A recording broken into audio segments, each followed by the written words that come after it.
Première guerre mondiale, appelée aussi la Grande Guerre, fit plus de 9 millions de morts. En France, l'élément déclencheur, si vous vous souvenez de vos cours d'histoire, fut l'assassinat de l'archiduc François Ferdinand à Sarajevo. Mais les racines du conflit sont bien plus profondes. Olivier Santiki et Bernard Guerny reviennent sur l'engrenage qui fit basculer tout un continent dans l'horreur et la boue des tranchées. Fin 1913, la course à l'armement bat son plein dans tous les pays.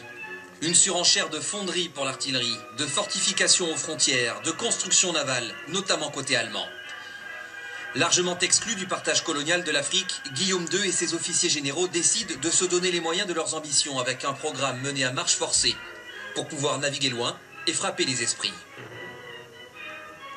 Pour assurer effectivement un empire colonial, mais c'est de l'hégémonie, hein, donc ils sont expansionnistes aussi, et ils veulent affirmer la force de l'empire allemand. Guillaume cherche à bâtir une flotte équivalente en puissance, voire plus importante que la marine de guerre anglaise. Les parades militaires de Posen, de Hanovre, de Brandenburg illustrent aussi une autre menace pour la France, alors en plein déclin de natalité.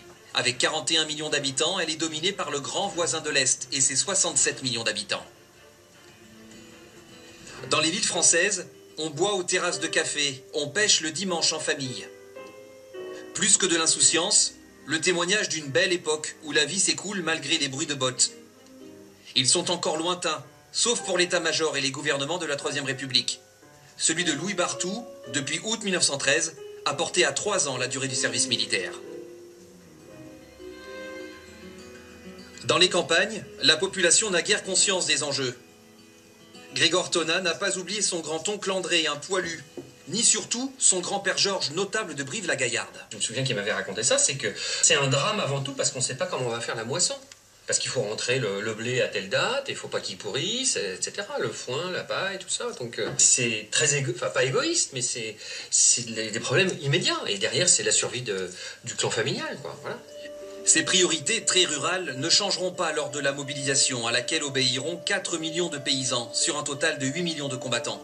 Ils répondront à l'appel, déterminés mais résignés, loin en tout cas de la joie et de la forfanterie véhiculée par le cliché d'un départ, la fleur au fusil.